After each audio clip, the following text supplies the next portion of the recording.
Hello everyone, and welcome to episode 7 of This Week in Destiny Rising. My name is Sax, and I'm a Destiny 2 Sherpa and content creator who's fallen in love with Destiny Rising, but I simply don't know that much about the game.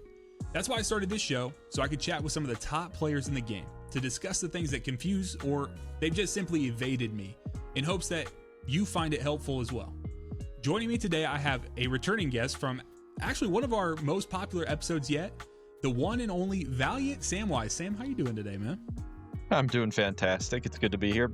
Absolutely, man. So you hit me with the, hey, we can do 7:30 on the time, and then I saw the little PT at the end of it. I was like, oh, because I'm on Eastern time. I was like, man, I'm gonna have to sleep in a little bit that day so I can hit that. But we moved it forward, so we got a little. Saxon has a little more energy today, but we're pumped up. We were talking before, so. But rounding out our trio for this evening, I have the first-time guest, the Tan 2 extraordinaire, who I believe is going to break my heart a little bit tonight. But we're going to find out just how good or how bad those Izanagis I pulled recently are. Mr. Havoc, how are you doing tonight, man? I'm doing excellent, and yeah, sadly, Izanagi definitely still pretty good, but I might have to break your heart, but not in the way you think. Okay. Well, guys, if you're listening to the podcast, you know, we've been doing this for multiple weeks, and this is the show where I bring in top players that can break down the things that maybe you thought you understood or the things that you don't quite grasp. I learn something new every single time. So what tonight's episode is, top to bottom, character breakdowns, okay? This week in Destiny Rising, we had a new Sparrow racing event that there were cheaters on, leaderboards, things, shenanigans, stuff like that. NetEase went in, patched it. It may be fixed, maybe not. There's been some other stuff going on, but we're going to just keep laser focused because this is something you guys have been asking for. You guys loved our Gwen breakdown, and if you've not watched that, I'll splash it on screen right now. You can go check that out. But we did a Gwen breakdown where I was running through Gauntlet Onslaught with Asterix, Orion, and Heavenly. And they just absolutely wiped the floor with me, and they had to break down what was going on. But you guys love the fact that they broke down step by step. They went over my footage and broke down the DPS rotations. They broke down what I was doing right, what I was doing wrong, kind of gave me a breakdown. So I asked tonight for Sam and Mr. Havoc to come out and basically give me a breakdown of some of the top characters that we've not talked that much about. So we're going to start tonight by talking about Tan 2. Some things you might be misunderstanding, some things you might not know, and then we're going to just continue from there. So guys, sit back, relax, grab a drink, grab a snack. Tonight's going to be great. So Mr. Havoc, I turn the floor over to you, man. Let me know what's going on with Tan here. Well, first off, Tan was really good in the beta, but he's kind of been in jail ever since the start of the game. And that's because a lot of the times the Shinkas that are on rotation for the highest difficulty activities will be rapid instead of piercing. So you actually probably haven't seen a ton of Tan other than on contest clears of Izakas. But he does have a use, and he actually does quite comparable DPS, I would argue, depending upon the scenario. So what we're going to do is I'm going to go through a damage rotation with just Izanagi. Similar to the one you got, although I will say mine is maxed, sadly. Yeah, and that is one thing I wanted to say earlier because your Tan actually made me a believer because I went in doing the legendary campaigns and I was like, who has this? I don't even know what it was at the time. It wasn't 74K flat. It was about 7320 at the time you played. It was ridiculous, bro. I went in with Borealis and I was like, these are the most free runs. Because obviously I was farming up materials as we all have been, and I was caught in that 14 to 15 acclaim climb, and basically I needed to boost up my concerto for Gwen to get to that place. I was trying to figure out, I actually hadn't even done a character borrow, and I get in, I'm like, what is this Tan? And so it was the only character I didn't have up well enough to be able to kind of knock out on my own. Used it, and bro, I was using it. I used the time out of it. I'm glad I didn't have to pay to do it because I would have paid a toll to use it. I was having so much fun with it. But when I got a couple, the next week I got a couple Izanagis. I got 3 Izanagis to drop. So go ahead, break down why that may not be as much of a sign that I should invest in it as I thought it was. So first, we're going to go over the gun that we started with, Borealis. So it's not necessarily for DPS, but Borealis in general, this is the one that you use. It's in the exact same state. And the reason why I haven't upgraded it is because this second, it says Catalyst Bando 1, but it says 45% damage to shields. And I'll kind of explain Tan's current awkward state in the meta. What Borealis does is it lets you kind of get away with modifiers you shouldn't be able to get away with. In the same way that Total Lockdown allows you to play on different modifiers you really shouldn't be playing Tan on. And that's what's kind of cool is that even though Tan is a precision character, he can actually do not as good as other characters, but if you invest quite a lot into him, you can kind of get away with doing a bunch of different activities that you're really not supposed to be doing, that you really should build a different character for. And I'll explain that later. But let's go ahead and go into the damage rotation. So for the damage rotation, I have the max Izanagi. We're going to pretend like this is Izakis, so we're going to count roughly 15 seconds. We can do 20 as well. Realistically, if your team is good, damage will be way less than that. But we're just going to go ahead and pretend we're running up to him. He's about to come unimmune. And then we're just going to do it like a standard damage rotation with Izanagi. So, pop a well, sunset, Izzy. And you can damage cancel just a tiny bit at the very end. And you can also damage cancel with the sunset. So you know how Izanagi, unlike most guns. So we're going to stop there because that's 15 seconds. So we got about 5.7. He's going to burn out for a little bit more. But Izanagi in general is kind of a pain because most other guns you can reload cancel a lot earlier. But Izanagi, you can only reload cancel at the very end. And it only saves you like, I want to say like a quarter second. You see when that meter's almost full on the reload bar. So that's kind of one way you would optimize with Izanagi. But that's just Can you explain real quick what is reload canceling? What are you doing to perfect that? So reload canceling is when you either have some ammunition left or no ammunition in your magazine, and then you forcibly trigger the reload on your own. And when you do that, the bar, you kind of see how the circle will move around the crosshair and it'll show you your progress in reloading. But different guns will let you reload at different times. And so, like Total Lockdown is great, this scout rifle, because you can reload at about half. So what I'm doing in order to cancel the rest of the whole reload animation, because if you look, this reload animation takes about, 2 seconds? Well, what I can do is that if I sprint in the middle of it, I can shoot again in about 1 second. Instead of waiting for the whole, So we'll do the timer for this. So shoot, reload, wait for the timer, shoot. So that took 2.5 seconds. Versus with reload cancel, you can just shoot, reload, cancel, shoot. And so as you can see, that's about like half the time. And so when you're doing DPS, especially with snipers and scouts, and just in general play, to be competitive, you really should be reload canceling as much as possible. So that's kind of really important. It's a lot harder to do. You can do it on controller. It's not fun, but you can. On touch controls, I've done it once. I would never want to do it again. Okay. So it's not impossible. And Tan is actually, funny enough, you don't lose that much DPS by reload canceling versus like Umeko with it Izanagi setup. But there is another sniper where reload canceling is much more important. So actually, if you have Izanagi, I wouldn't worry about it too much unless you're trying to be optimal.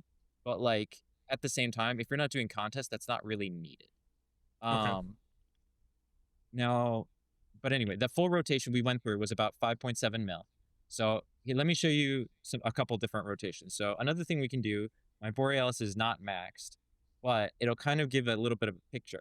So I will tell you that Izanagi does way more burst DPS than Borealis, but there's a reason why some of these other guns, hang on, let me change this to solo, are still a little bit better for Tan specifically. And we'll kind of get into that why. And you might start to see it through this damage rotation, but you'll really see it with the next sniper. So, well, sunset, shoot Borealis, reload cancel, sunset, more Borealis, sunset, reload, cancel, and that's 15. So I could have done another sunset. That wasn't super optimized. I don't normally do damage rotations with Borealis, but as you can see, it still got decent 4.5 mil. Could I get that better? Yeah, I could squeeze another mil out of there, get it close to Izanagi. I could. But that's not kind of the goal of Borealis. Borealis is more of a utility pick, a 3-man activity pick. You wouldn't really use this in a 6-man unless you were doing something really specific. This is the secret sauce. All right. This is side reel, 40,000 side reel. And let me just, instead of telling you about it, why don't I just show you? Okay. Okay, here we go. Oh, wait. Can you remind us again what were the numbers on Izzy? Wasn't that like 5.7? So Izzy was 5.7 mil. So I can do another right after this if you need it to be faster. That's fine. The number to beat is 5.7. Okay, cool.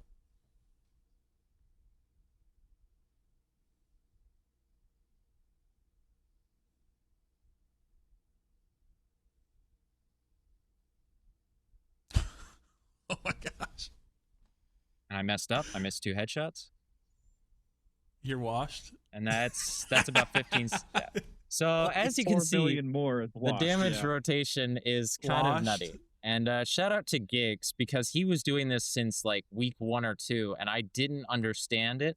But here's the downside of that damage rotation. I'm going to tell you all the different parts of it. But the downside of that rotation is that you need a bunch of stuff already grinded out. So let me explain. So this damage rotation mainly revolves around this sniper, 40,000 side rail. I have a couple different perks on it. I have Fraternity. You could also use Firing Line. It doesn't make a terrible difference. But the big difference are a couple here. So the default magazine size on side rail is 5. You want to get it as high as possible. And I'll explain why that is in a little bit. But the thing that's helping increase that magazine size is this exotic mod. And I've got the modifier here. This is like more important than everything else in this exotic mod, this magazine cap. This is like the most important part. And then the perk that does a bunch of damage on the sniper itself is Searing Mark. This perk, especially enhanced, you have to get it enhanced, is so good. This perk is so good, it's not even funny. Like this gives you so much total damage because of the amount of ammo reserve and how fast the sniper can shoot. It says precision hits grant the next round fired within 5 seconds, gives it 15% times 5. That's like 75% damage on a sniper rifle just by hitting 5 precision hits. And because it's got that 5-second timer, it carries over to the next reload. Wow. And if it doesn't, the last round of the magazine will do 300. So if you mess it up like I did, you still get big damage. If you don't mess it up, you get 300 in the mag. But, as you can see, it's also got an upgrade. You can add 2 stacks when you hit powerful combatants. So you do 2 shots and you're at maximum stacks. So I don't even need to get through my whole magazine before I'm doing 75% damage on each bullet, right? So having this thing juiced is kind of important for this build. But here's the sad part, all right? So on my tan, I run a couple different artifacts. I'm currently running Bellicose Planetesimal in the 4 slot. I think this could be changed. If I'm running like a healing setup or like a contest, I generally will change it for like Talisman of Inspiration. It depends on if I'm the one on healing well or damage well. If I'm on damage well, then I'm definitely sticking with Bellicose Planetesimal. This is what I'm running in the 3rd slot, Calming Token. This is any precision piercing character, you should be running this. There's no, it's so much damage, 46% just for not moving. This is insane amount of damage. The other 2, you can run whatever you want. Some people like to run overshield stuff.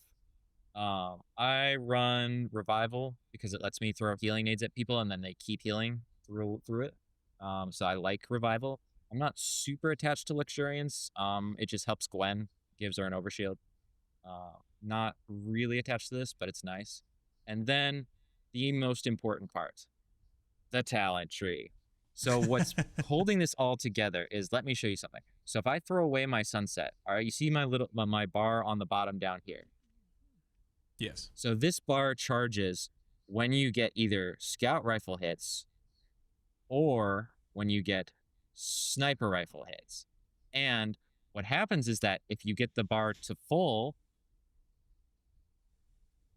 you can throw another sunset. So every 4 sniper shots, or every 4 sniper headshots, if I don't mess up. There we go. 1, 2, 3, 4. Bam. So you can just chuck out sunsets every time. Want to know the problem? That is part of C6 tan specifically. So when my flare energy, which is the thing on the bottom, is full, I get a sunset. So this build is only good specifically for C6 tan. Now, I will say, if you don't have C6 tan, you should probably stick with Izanagi or Borealis. Or if you want, you could just use side rail. It's still decent. But I would say any of these choices are great. So that's what I meant by break your heart, because this right here, double mythic, you're looking at optimal DPS. I mean, I don't really feel like my heart's broken. More like my mind has been completely opened up, right? Because my Izzy's is close, and to be honest, 15 seconds to do 5.7 mil is a good chunk of Absolutely. damage. You know what Absolutely. I mean? That is good damage. But yeah, seeing it in action and having that is invaluable, just to be able to see like what the numbers are, things like that. And that makes it a little easier on me because I pulled my 5th tan today. So I'm one away from having access. The other thing is it is extremely frustrating. That's one of the things that there's been a lot of criticism recently about the grind, right? Like, I mean, I don't know. It's like we say as Destiny players, like we're cool with grinding, and then the time comes to grind. I think it's the fact that we keep getting capped by Pinnacle stuff at the end of the day. Well, I think it's also, and pardon me for interjecting, but I think part of it is also there's no set way to continually grind. What's the currency? There's no way to continually grind Lumina leaves. Like, yes, you can do triumphs. Gotcha. But there's no like set, like I go into this activity, I spend Pinnacle, I earn Lumina leaves, right? Sure. And I feel like something like that, even if it was a low amount, would really alleviate a lot of these complaints. I don't feel like it would alleviate all of them, but I feel like it would help. And of course, it doesn't solve the problem of Pinnacle energy in general. But the other reason, and you're correct, but the other reason that I think that this actually kind of opens my mind up is the fact that it's easier, air quotes, it's easier to get the mythic weapons, and to continually re-roll and do that kind of thing for the sniper than it is to get C6 to spend tan. the Pinnacle to get the thing, get the tan, but then also get the anything you would need to upgrade Izzy's, right? Like to get Izzy, you got to get all the copies, you got to get all the enhancement, you got to get the photon, everything you need to bring that all the way up. And that's a lot of investment in just the singular, this singular weapon, right? Absolutely. Now, if I might ask, and I'll tell you, I was kind of mad about this because I only pulled my first copy of Izzy on the 2nd week. And so what I had to do is every single other copy, I had to wait 2 more weeks after that to maximize my Izzy. Because what I would do is I would come to this synthesize, I would come to this exotic weapon engram, and I would spend 40 parts every week. And then now that it's at 60, I wait till next week. And that sucks, but that's kind of how I had to do it. But keep in mind, I'm also not spreading myself thin.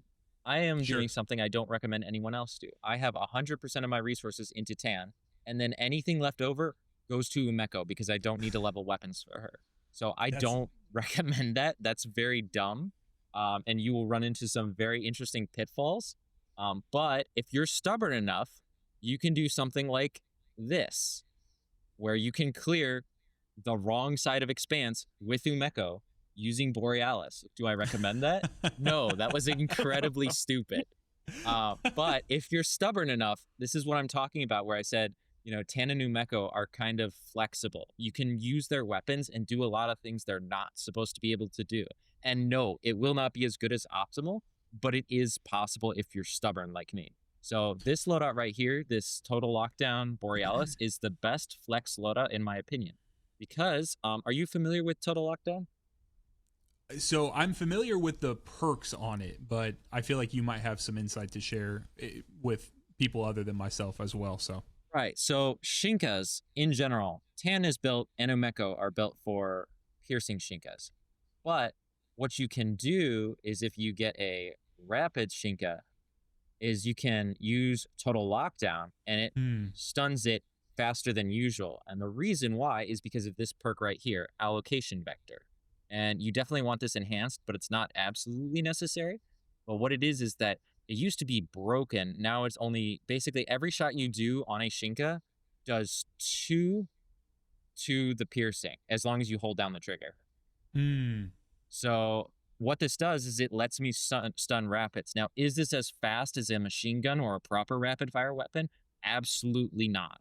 But this is what lets me do, basically Tan's kind of been stuck in jail for a while because most of the Shinkas have been impact piercing or spread piercing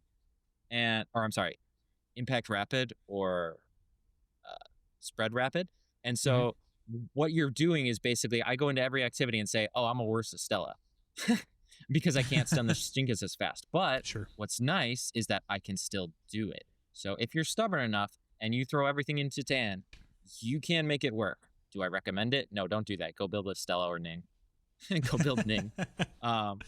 But what's really nice is that Borealis, unless you need the power, you only need to build to this first catalyst. And that's because it does 45% more damage to shields. And this game is not like Destiny 2.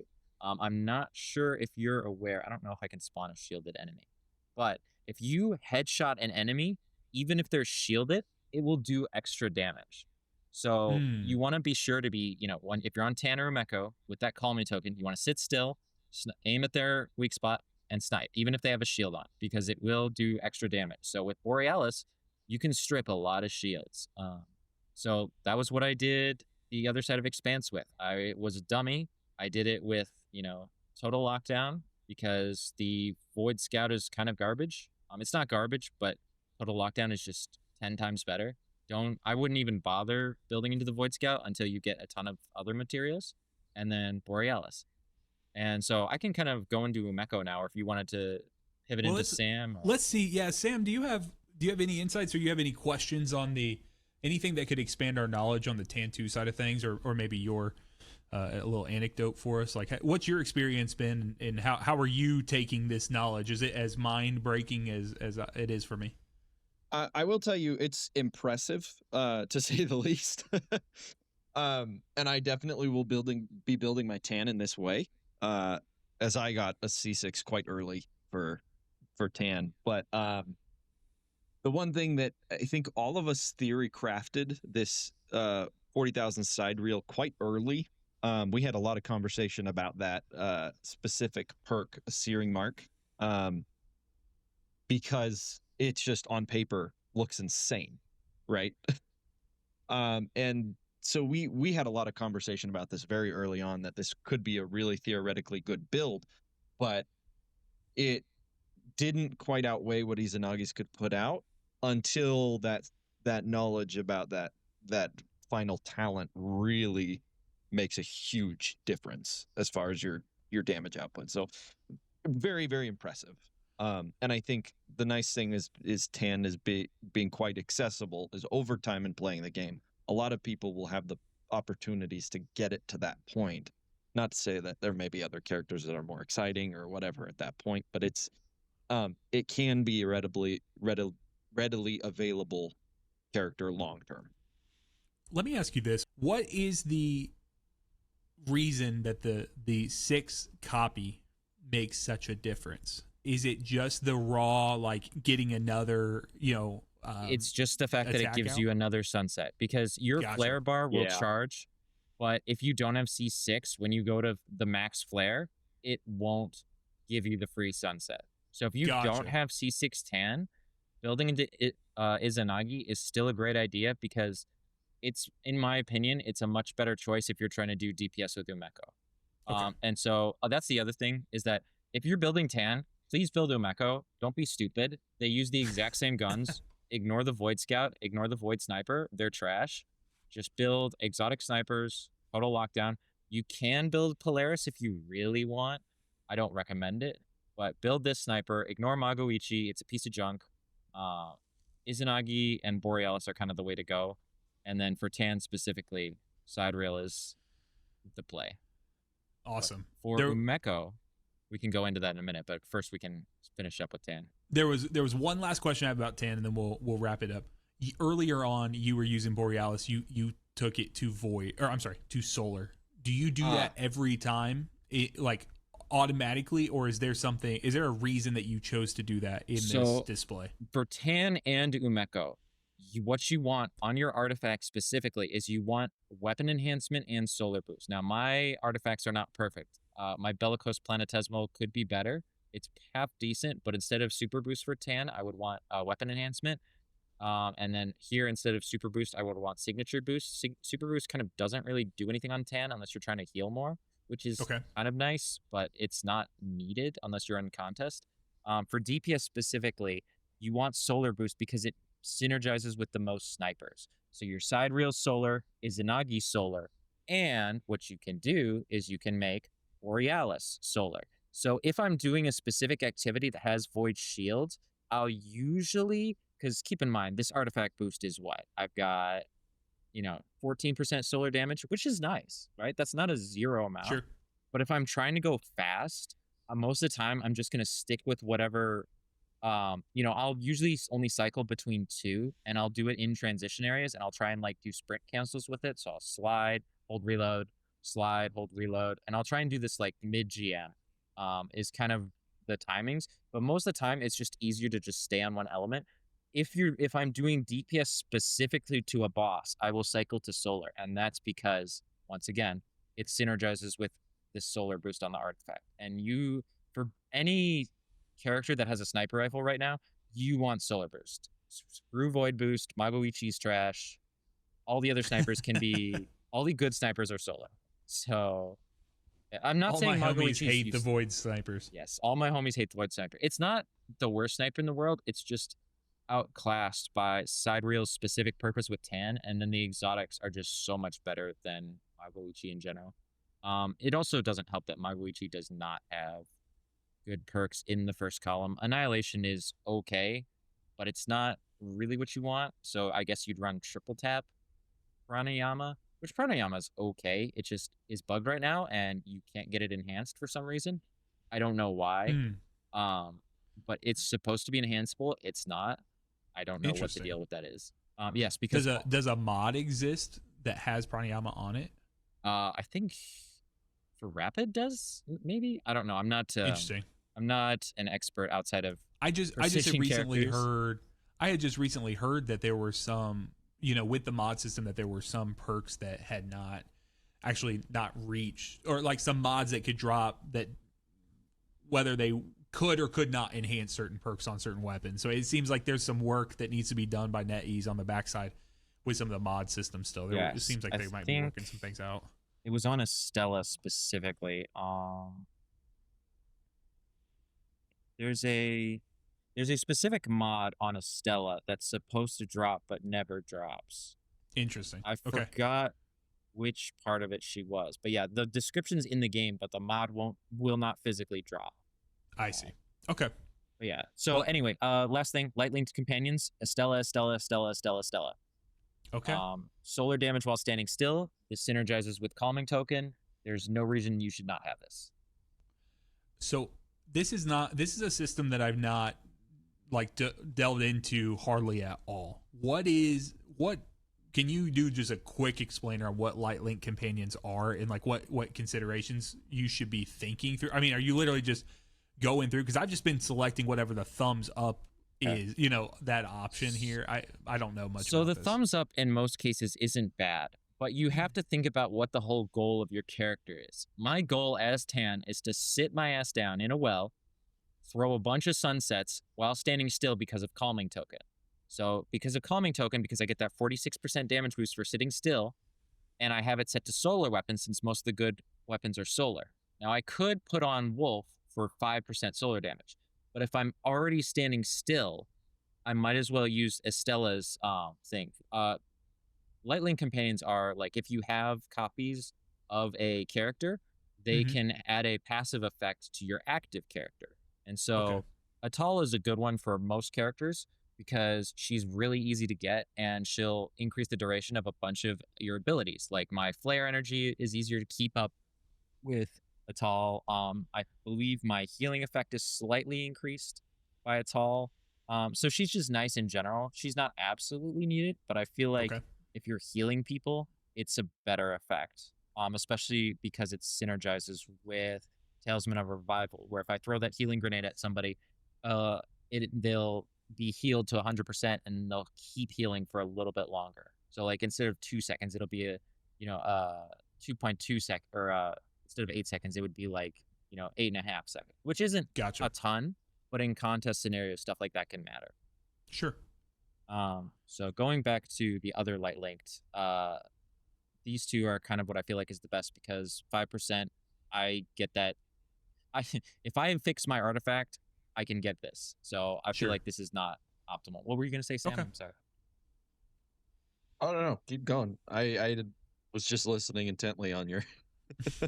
I feel like we've kind of come to the end of the Tan 2 piece, and we've kind of, honestly, dude, I mean, it's kind of just opened my brain to it. So you had kind of like laid that up earlier as we were talking about tonight's episode, and I said, hey, hold off, blow my brain, like just like break my mind, like when we get on there, and you have. So well done, sir. Well, awesome. So guys, you've heard that this is the Tan 2. This is what you need to be running. This is what you should be looking into if you want to. Especially if you've already gotten copies of Tan 2. Get in here with 40,000 Cyril, and yeah, just go ham with this. So that I don't know. Don't be mad if you got Izzy though. Don't be mad if you got Izzy, because that's good to know. Can I segue into the next character? Let's do it. Segueing into the next character, Umeko. This is who you should be building into if you're also building into Tan, because she uses, like I said before, she uses the exact same guns. With Total Lockdown's ability to just do higher damage and stun rapid Shinkas with allocation vector, it's just a better weapon in general. And like I said before, if you need to pop void shields, Borealis is your best friend. But if you're trying to do maximum optimal DPS, Izanagi's the play. And the reason why I say that is that most characters, you shoot Izzy, you gotta wait for this whole timer to go. What you can do with Umeko specifically is so most of the time you shoot the ×4 shot, you have to wait for it to reload, you can cancel at the last second. But what's nice with Umeko is you can shoot, dodge, and then reload, and it's faster, and that buff will last a couple seconds. So you can just poop out Izanagi shots. Now, as you'll notice, my total damage is only 1.6, and that's kind of, Umeko, in my opinion, is the best 4-star in the game, but she's still a 4-star. So her use is primarily utility. And the utility you would run is her super. Her super is the main reason you would run her, because what it does is, think of it like Tether. You hit a boss with it, and everybody else does more damage. So you super, then you shoot.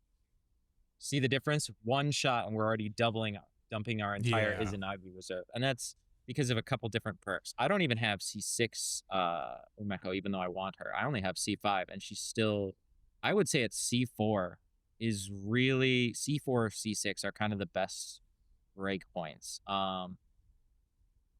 But honestly, C1 is still really good.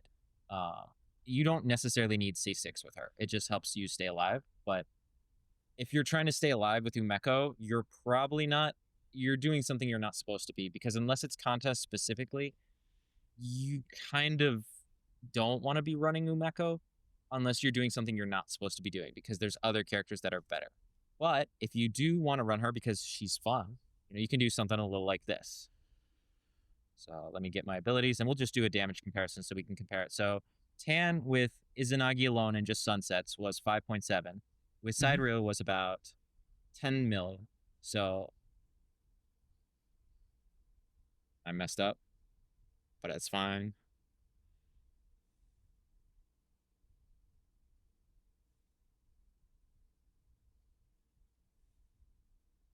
And that's our last shot. So as you can see, we barely outdamaged Tan, and that was not a perfect DPS phase, because I was sliding a lot more than I should. But as you can see, we got to 5.8 fairly easily, right? So a little bit more than Tan, even though we didn't do anything but just shoot Izanagi.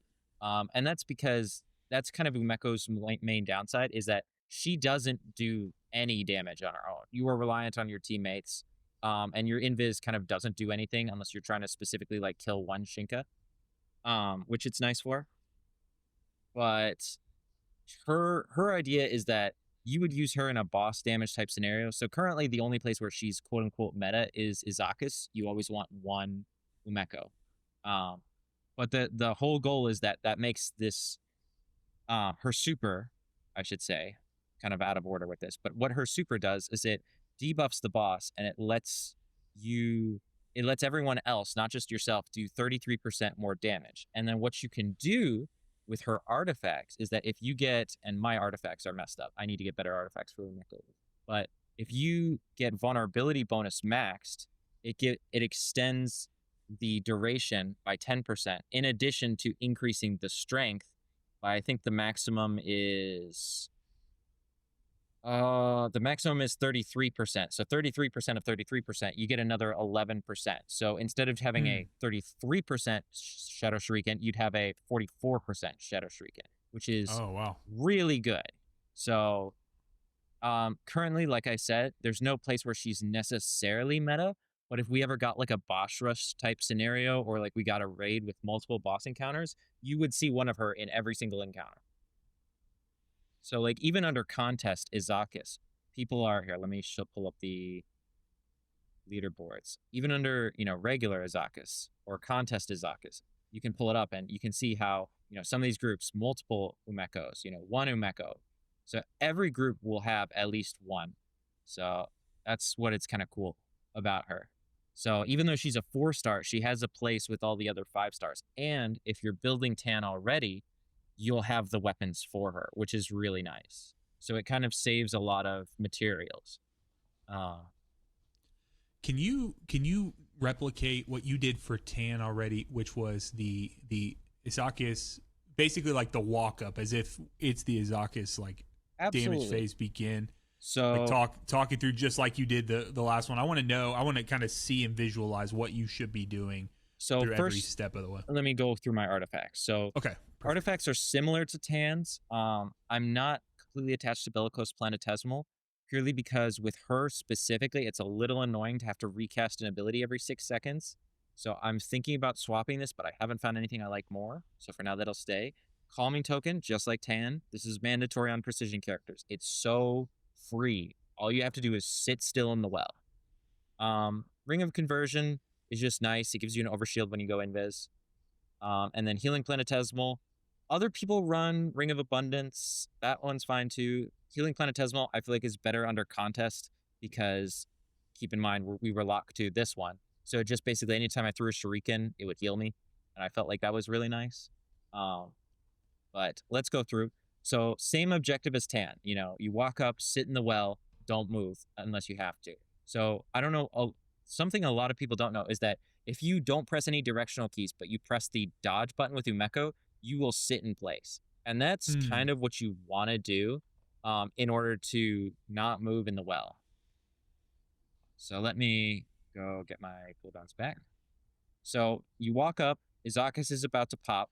As soon as he pops, you don't want to pre-pop the super. You want to pop it right as he becomes vulnerable, which is a little tricky. But the reason for that is that with the...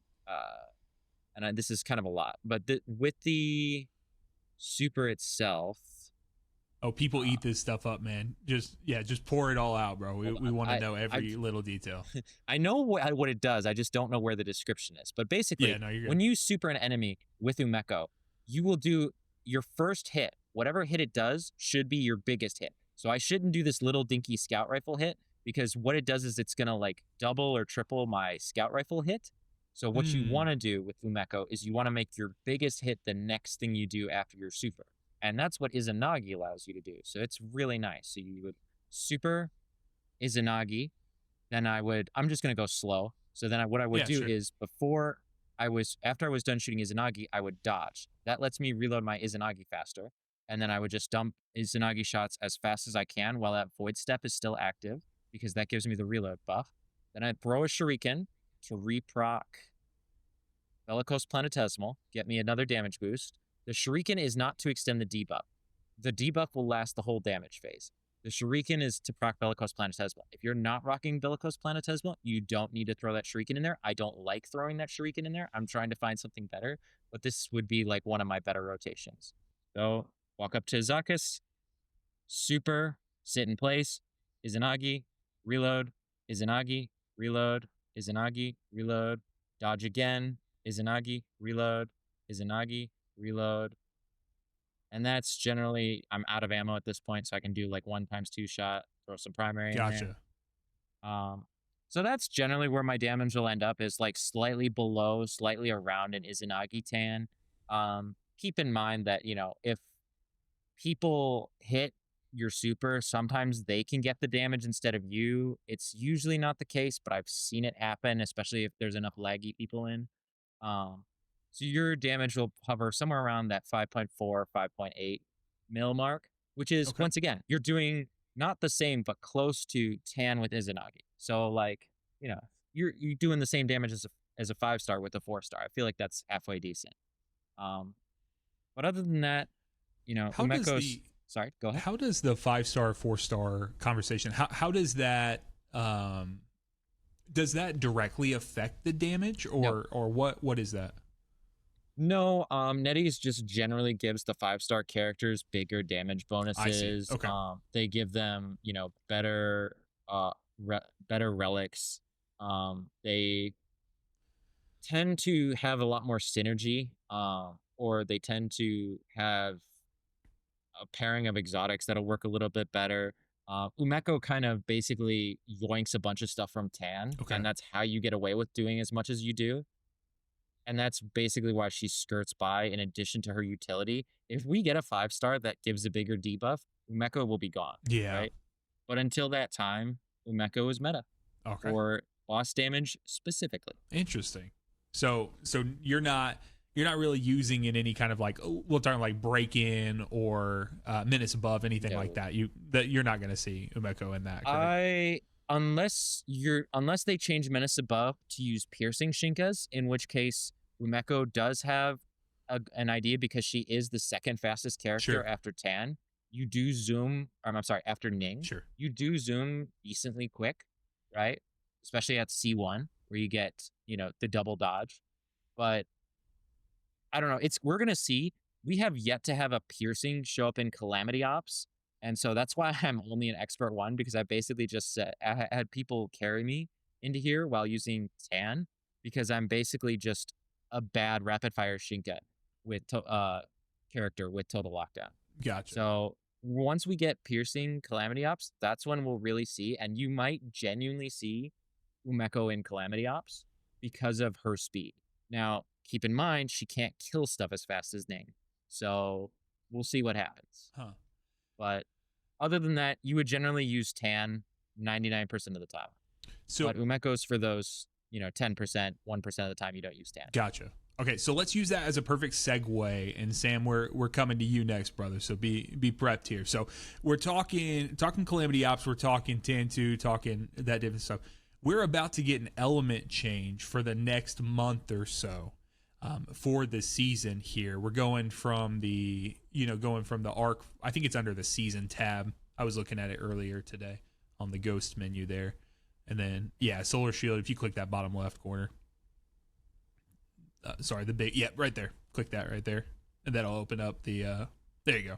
So you see there up at the top, 10.9 to 10.20, or I'm sorry, 10.9 to 11.6. Essentially, we're getting arc and solar, and so I've been just seeing so many people, not only in-game things like Calamity Ops, but also seeing in shifting gates and things of that sort. Ning stocks have never been higher from what I can tell. Sam, do you feel like that's an accurate statement? Yeah, completely. He was a shock to everybody, I think, at the beginning of the game. One, we also had a big change that came to him in regards to his exotic weapon, the Mahamayuri. That was not in the alpha or beta, so no one had ever experienced this situation with Ning, and we kind of all thought he was like, well, he's fun, he moves fast, he's relatively cool, he does lightning, I don't know. And he was never really in the talks, right? But as we've seen the min-maxing of the game and people maxing out Mahamayuri, well, let's just put it in perspective that he's considered S tier by a lot of people at this point because of that. Right under Yolder, right? Right under Yolder. Can't forget Yolder. No, yeah. Well, Yolder supremacy. Yeah, I still get get comments. I've seen a groundswell of conversation around Finale recently. There's some revisionist stuff going on for Finale. Oh. So maybe we'll have to do a dedicated segment there. We don't have that prepared this evening, guys, but let me know if there's a I think it's the ability just to break the deal with impact. Also, I've heard a lot of people using Partridge Sky for spread as well, like being able to complete that as well, and then being able to do rapid fire as well. So that's usually the conversation. It's a Shinka conversation, but we're talking about Ning right now. So let's get back on track because I'm trying to derail us. So let's talk. Like, what is the Ning? What's the latest on Ning, and where does that come down? Because I am investing. I'm looking to get my extra copies of the exotic and kind of get the ball rolling here. Yeah, so let's take a look really quick at Ning, and one of the things that's making this Mahamayuri so insane. If you look at his Mahamayuri, I've obviously maxed this thing out the second I found out awesome. This was an impressive weapon. You look at his first catalyst; it's hip fire arrows gain 25% over penetration. Now that's not really going to give you much. It's very rare that you're going to use hip fire. Like, I don't really think I use it ever, to be honest. But his second one becomes a little bit more beneficial. Aiming down sights grants weapon 15% rate of fire, and anything on a rate of fire weapon, anything that's going to be rapid, is definitely valuable to gain that 15% rate of fire. But this is where things become absolutely busted. Because firing increases the number of bolts fired from 3 to 4, but each individual bolt deals 90 damage. Now, you don't notice that 90 damage at all. Yeah. When it comes to that Mahamayuri. Once this is unlocked, Mahamayuri becomes an absolute beast of a weapon. Yeah, 90 times 4 is still higher than 30 times by a large margin, by 100 times 3. Yeah. But the craziest thing about what Mahamayuri brings his value to the table is obviously his Shinka breakability is pretty insane. So if you look, my Shinka servitors, you're going to break nearly instantly, right? And these are all level 90. At the highest you can set them in the practice range, which honestly is not going to be as high as your master Shinkas and other stuff like that, but will give you a general idea of how impressive Mahamayuri can be. And then the Shinka marksman, I mean, you're looking at just a little bit that longer, shouldn't happen, but not right. It's a little bit longer than what your Shinka servitor is, but you're still impressively out. Unless you have a tan that's doing a one shot Izzy to knock it out. For context, that's just as fast as shooting total lockdown. Yeah. My primary weapon. Yes, that's just as fast. And the other incredibly impressive thing is impacts can be incredibly difficult to deal with just about every other character but impacts, except Mahamayuri, which, while this doesn't seem like it's fast, is incredibly fast when it comes to Shinka hex guards. Can you real quick, can you give context and use your SMG on those two? Just a little bit. You don't even have to fully pop them. Just to give context for what it looks like. The incredible amount of difference. You're halfway with a whole, and you get the retaliation too, which is gnarly. So if you're in high end content, you're trying to use something that's not. It can be. I've died many times to the retaliation when I've tried to, use something that's not matching. Absolutely. And then if you look at the damage it's doing here, it's very minimal, which is one of the reasons why any other weapon has been incredibly difficult with, the impact Shinkas. Just because they're not as strong. Now, I will say Ning is not nearly as good as spread, so we may see a little bit of difference in Ning play on spreads, but obviously you're going to use other characters, and you're going to see Gwen will probably come in a little bit more with Octant being able to break spreads really easy as well. So that one is a huge reason why Ning is very valuable with Calamity Ops, because he can help break a lot of things very quickly with Mahamayuri, maxed out, right? The other thing that's pretty impressive about Ning, and I'll show you here, is just with Mahamayuri's output in damage, you'll see just a very simple rotation with just one clip of Mahamayuri. If I'm doing, a whole rotation, stacking, getting stacks, and then just outputting damage. Sheesh. That Shinka was dead around halfway through the mag, by the way. Yeah. If not earlier. Yes, absolutely. Now you're going to see inflated damage on this, obviously, because when Shinkas are broken, they take quite a bit more damage. But you're also seeing the damage that extends to all the wretches that are around it as well. Sure. It's Ningfei's damage output to adds around it as well is insane. Like, it's insane. That's why you see Ning topping on speed runs in Eclipse. Just because, and we're talking both sides. He's topping speed runs on both sides of the equator on this, because he's able to break Shinkas of pretty much any type but spread. He's able to focus on like heavier set enemies while killing the ads around him and not even really paying attention to him very much. So he's clearing stages in 10 seconds. Yeah. 8 seconds, depending on the types of stages. It's very, very impressive what he's able to do. And then on top of that, you have the, whenever you sprint after, you also get additional sprint speed, as well as his mobility is incredibly fast. Yeah, there's a lot of things that lend Ningfei to being an incredibly good speed running character. Absolutely.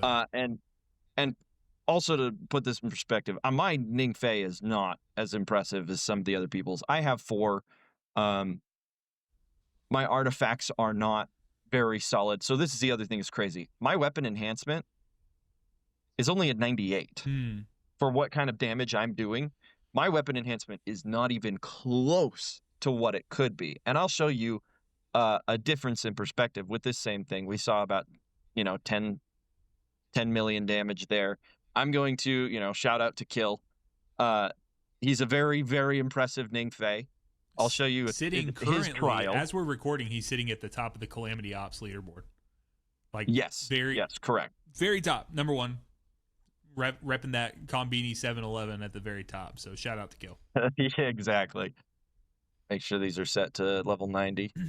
And the reason you set it to level 90 is because it does change your Shinka servitor's shield strength. So with this, I'll show you, because what's impressive about his is just the insane level of DPS he can then output.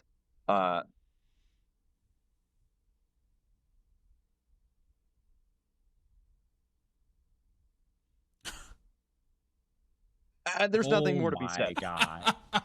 There is nothing more to be said. For any of our audio listeners, the first time that Sam did that was a little north of 10 million. The exact same thing with a fully kitted out, maxed out Ning. 17.88 million, almost 18 million damage. Absolutely insane. Yep. Sam's showing some of the artifacts and his and artifact what he is has. beautiful. Basically, this weapon enhancement. This is basically a perfect Ningfei. So if you want to see, you're going to see this on the video version. If you're just listening to it, this alone would be worth going over to YouTube just to make sure that you see this. Just to believe it. Yeah, this is insane. Now, I will say his vulnerability boost is probably not his best perk here. He could probably benefit from having arc boost, or even ability strength, because Ningfei is unbelievable. And the other thing that I will say about him is his relic abilities. This is what you're really going to pay attention to. I know it sucks. Getting rid of those 8 incandescents really sucks, just because they're hard to get. But if you look at his overload arc damage to 60% current weapon, and I'll explain, the overload arc is weapon hits trigger overload arc, dealing arc damage equal to 20% of the weapon or times the weapon hit damage to the target, and up to 4 combatants with 10 meters. So you're doing a lot of DPS to multiple targets, and this is triggered by using that ability. You can see right here, that's an indicator of how many shots you have when you're, his arc overload. You can see that every time you hit an enemy, that gun goes down, which when you're in that arc overloaded state, you're doing, again, unbelievable damage. Wow. So it's very, very impressive. So let me ask you this. So when people are using Ning to go through, let's say it's Calamity Ops, we're trying to push, you're really, really looking to try to raise and elevate your game, get to that next level. You're trying to hit promotion, you're trying to see that. And you see people using Ning, you hear he's so good. We've already seen the widespread Shinka capabilities, right? Like popping all the different Shinkas and being able to handle them pretty readily. What would you look like? Okay, so let's just use this room for example right here. Or if there's a better setup you can do inside for the combatants. You walk into the room, what is the first move as Ning? Like, am I going in, am I just spamming those abilities and finding the biggest enemy in the middle to make it a Tesla coil and tag everything? Or is there extra nuance to that? Honestly, you put it the best way you can do it. Okay. You go into a room, you find the biggest enemy you can, you pump all your abilities into that enemy, you drop everything into that enemy, and then you're just gonna chunk down that enemy as fast as you can with your Mahamayuri, and it will kill most enemies, most ads that come towards you, because most of the ads are gonna come towards you as you're doing this. And when you do a full 3 stacks or all 3 abilities, you're getting 18 or arc overloads. Okay. So which then do an insane amount of damage on top of that. Gotcha. So with your abilities, are you using both the clones first and then doing the slam? Is that what I'm seeing? And are you pressing any directional inputs when you hit those clones? Most of the time, directional inputs, as far as that goes, most of the time you just need to press forward when you use the ability, because if you don't, your clone is going to shoot forward and you're not going to move. So you always need to press forward to move your character. But that's the only directional input I'm doing, just because there's not really anything else you need to do other than just find that heavy enemy and chunk that enemy down. So always go for your biggest enemy in the room. Does that look like getting does that look like getting in the face of that enemy in casting that? Like, is there any priority on those clones? Are the clones going to go after that biggest enemy, or are they just going to go by the closest in proximity to them? Yeah, pretty much. So you're gonna see that most of the clones will end up next to the heavy enemy, or in this case the Shinka servitor, because when you use clones, right, and then you use your slam, Mm-hmm. your clones travel to that location. Oh, I see. Okay, I didn't know and that.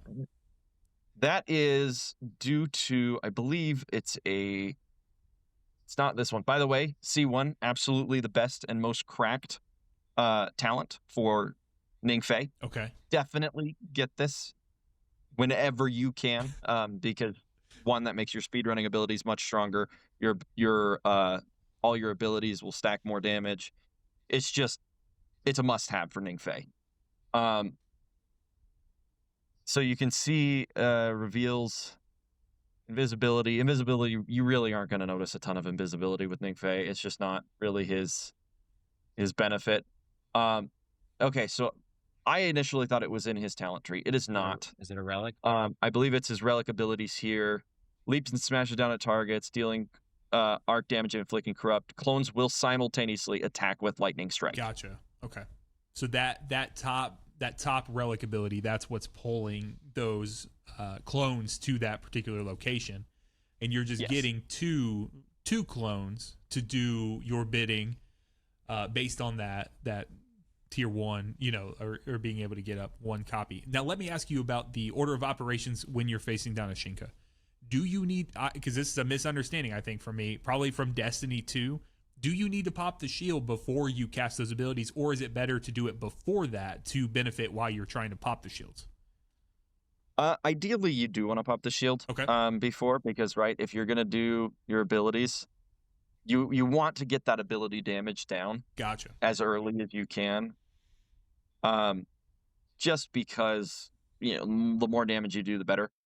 I will say I think there are some specific use cases in which you wouldn't, and that I think is personally comes from if you're really, really overpowered on like a Calamity Ops or even an Eclipse, your weapon damage and your arc overloads are what is going to do a lot of the damage to the ads on the outside. Okay. You mean really underpowered? No. I mean overpowered, because you're going to kill that Shinka. You could even kill the Shinka with your slam. And so once you kill the Shinka with your slam, then you have to turn around and start shooting ads. And that becomes a little bit harder to clear your ads.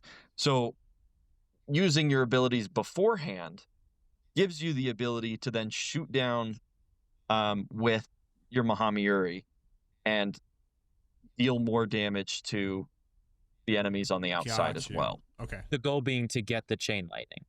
Exactly. Gotcha. Yes, chain lightning is going to be your biggest benefit to killing the ads around those heavy enemies. But most of the time you're going to break it and then use your abilities. I see. Okay, that's super interesting, because that's that's not even a consideration. That's not even something that can really happen, because even with the Shinkas, right, they all have an air of anti-barrier champion from D2, right? Like that's because you're popping the shield and doing that. You just have to pop them basically in different ways, right? Whether it's going in the shield or doing something of that sort. So my mind as a Destiny 2 player, primarily, I fall to the point where it's like, hey, none of my abilities, none of my benefit is going to, or nothing's going to benefit until I pop that shield. That's where my mind goes, in any capacity. So, yeah. There are some slight exceptions, of course. Sure. Yeah. Yeah. There's always exceptions to that, but at the end of the day, I think we've learned that Mahamayuri and Ning are quite impressive. Absolutely. to say the least. So, okay, yeah. So, are there any last thoughts, anything, or you feel like you've wrapped up the Ning? Because there's one more character I would like to kind of touch on and not want to rush through, because these segments are going to be they're so valuable already. My mind's been opened up. Anything else with Ning here? Yeah, artifact-wise, I would say a big important and must-have is this Rampaging Pact. Okay. Summoning grants the wielder 33% damage boost for 6 seconds. This is crazy important. You're going to constantly be spamming your summons. This stays up pretty much all the time. And then I love Bellicose Planetesimal. I have yet to get a really good one, which is why I don't use it right now. Okay. Same. Casting signature abilities grants 30% weapon damage for 6 seconds. So your Mahamayuri, it's just a Mahamayuri buff. Gotcha. Which everything dumps into a Mahamayuri, being very valuable. That's why this weapon enhancement 212 is granting 21% additional power weapon damage. Plus tier 10 weapons deal 9% more damage. Wow. So what would you say the order of operations for the sub bonuses for the artifact is? What's the most important sub bonus to get? Is it arc boost? Is it ability strength? Is it weapon enhancement? It's weapon enhancement, especially with Mahamayuri. There's pretty much nothing else you should be running on Ning, with the slight exception of Risk Runner, just being fun to play. Mahamayuri is just so unbelievably good. And weapon enhancement just makes it better. Arc boost will also make it much better, as well as increasing your sustainability, right? Because all arc, solar, and void boosts give you the additional restore 10.5% health, which is very, very good. And Ningfei is going to be killing ads all the time, so he will get this pretty consistently after that 10 seconds. And then I would say ability strength is always very good. Relic abilities deal more, so your slams are going to do a lot more damage. Your overloads are going to do, arc overloads are going to increase your Mahamayuri damage. So there's a lot to this. And then I would say, so weapon enhancement first. Ability strength, I would say, is probably second most important. And then arc boost and super boost, I'd say, are kind of similar. And then signature, I would say, is last, solely because you don't do a lot of important damage with your abilities. It's more the weapon of choice. I have two final questions that I can think of. The first one, this may be a pretty simple answer. What is the percentage between submachine gun and Mahamayuri on this character? Like, you know, I mean, we talking like 90-10 towards using the heavy? Are we, you know, what's the importance level of finding that god roll of the SMG as well? Or are you just saying, hey man, just get that double mythics, you got, you know, try to get that level up, but you're really kind of investing in that heavy? Yeah, pretty much everything goes into Mahamayuri. I'd say that when I'm doing Eclipse runs or Calamity Ops runs, I'm primarily using Mahamayuri. It also has a pretty sizable,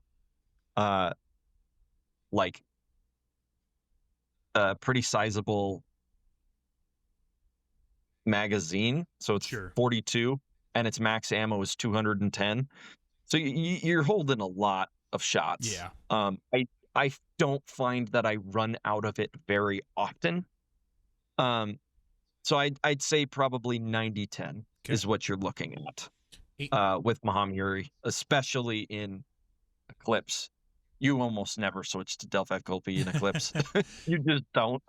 And so for that, you just answered the question. You answered the question, and we've answered it in past episodes. Delphi Colby is the direction we're going.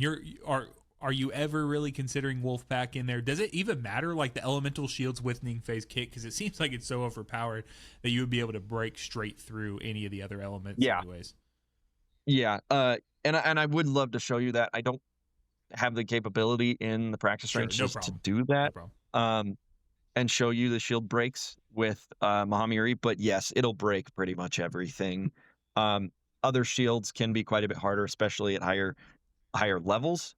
But again, you're still seeing him in Eclipse being run over everything else for, you know, Void and Solar, because he's breaking through those shields very quickly with Mahamayuri. And once he does, then his arc overloads do insane amounts of damage. Gotcha. So the last question that I have is the super. Where does the super come into play with everything? Is that something that you are, you know, how does that compare to this loadout here this DPS rotation here? Like, is that something you would consider? Is that more of a room ad clear thing when you walk into the room? If you have the super, or like when are you using the super with Ning? Yeah, so let's look really quick at the super. Right, Ningfei enters his super and launches a series of arc melee attacks, during which his attacks trigger chain lightning. It's basically an ad clear. Right? Okay. You're not doing much in regards to like boss damage. Sure. Not only that, and I think a lot of people have noticed this, if you use it his super and then do damage, right? His super's gone. Yeah. It's so fast. His super's very, very fast. And so there's not a lot of use case for him to be damaging bosses with it. Now, I will say there is one exception, and that's this right here. When Ningfei uses Arts of Staff to attack, his clones also use Arts of Staff. Okay. To attack. So you're looking at additional damage with his Arts of Staff because of that C6. So That's so insane. if you go in, land that attack, and then use your super at C6, you're gonna see your clones also attack. Man. So it is additional damage, but it's not something that's really, really pressing. Okay. That's not what people are using, because that's not really what people are leaning in when they're doing these speed runs. They're using the tech that you kind of have already outlined, where use these abilities on the largest thing in the room, get that chain lightning rolling, and kind of go from there. Correct. Gotcha. Okay. Well, man, thank you for breaking down Ning. That's it makes me, honestly, guys, seeing both, seeing through the matrix, so to speak, for Ning and Tan, even, right? Because I feel like our final character, and if you guys got time, I'd love to talk about Estela. I'd love to kind of break that down as well. But I feel like they've kind of taken the spotlight, Ning and Estela have. And it's one of those things where seeing Tan get that as well, I'm like, okay, I'm feeling a little better because I've not invested in Estela. Not very much. I have a couple copies, but that just kind of happened. We're basically in piercing jail until we are in rapid jail until we get a piercing modifier in Calamity Ops. Yeah. So what do you guys think about Estela? Do you guys have any strong feelings on that front?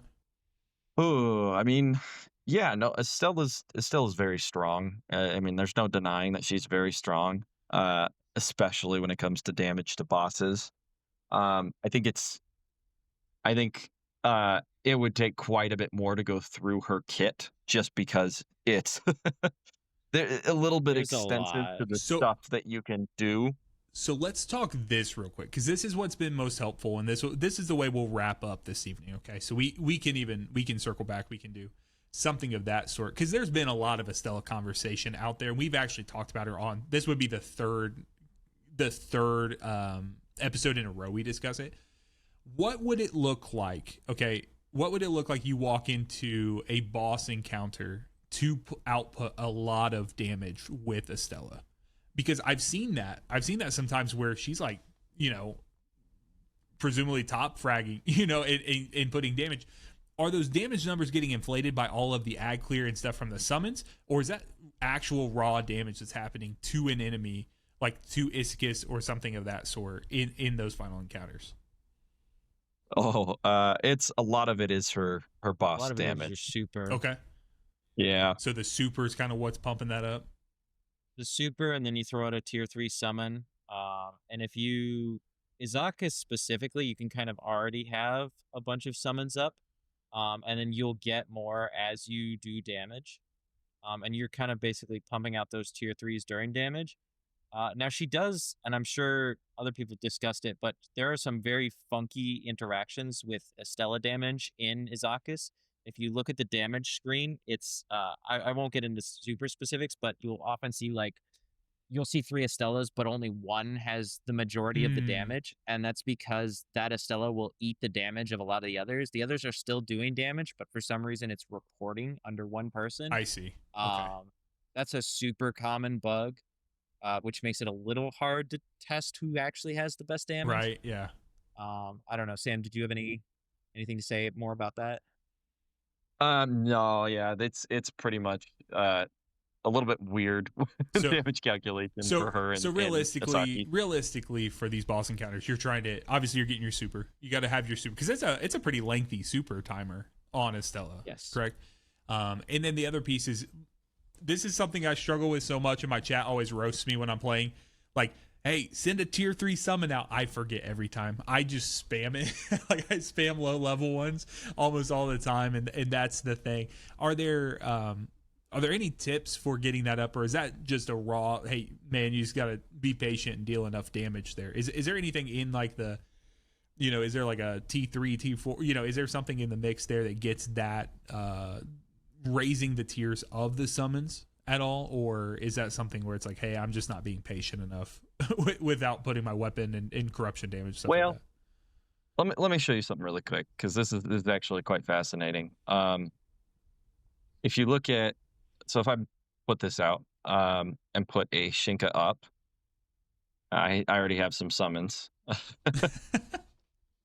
How long do they stay out there? They'll stay for quite a decent bit of time. So I'll show you this because I can set, my ability to reach out here, so I'll get a 3 summon straight off the bat. But if I do this and then use Scorching Earth, right? I mean, her summons up quick. Then with her super, you can see how quickly that recharges. Yeah, that was insane. They're instantaneous. Yeah, that's crazy. Is there a max to how many you can have on the field? There, 3. 3? Okay. If you throw a 4th one, does that get rid of, or does that refresh basically the timer of the lowest one? Yeah, it just refreshes your lowest timer. Cool. Yeah, because I even though I have a couple copies and stuff, I put a little bit of work in, but realistically, it's just one of those things where by time I've come back around to it, I've just been playing into the Ning and Tan of it all, and Gwen is home for me. Like Gwen's home base, and then from there I kind of branch out lightly as needed. But yeah, that's kind of where I fall. Well, guys, any last closing thoughts? This has been a longer episode. I really appreciate your time, but this has been by far the most informative episode we have had. I love this format of just getting in the game and seeing how you like. It's easy. It's one thing for me to talk, but a lot of times on the episodes, it's my gameplay footage in the background, which is not a top player's gameplay. It's like, so seeing you guys do it, and then even Havoc earlier when we were talking, like you messing up a DPS rotation and still hitting north of 5 mil in 15 seconds is, that's awesome. Cause like if it's perfect rotations, I don't think the average, I know I can't necessarily directly relate unless I work really, really hard at it. So were there any last thoughts you guys had in closing? Netties, free me from rapid jail. Give me piercing Shinkas, please. Free me. Honestly, I hope they listen to the podcast. I doubt they do, but it wouldn't be the most surprising thing in the world. So if someone listened to it, so maybe they'll hear your cries. Just don't. The other thought would be don't do what I did and put all of your resources. Like I don't even have Yolder. I have 100% of my resources into Tan and Umeko. Don't do that. But if you do, hopefully today was a little bit helpful. Yeah, I mean, it's definitely opened my eyes. How about you, Sam?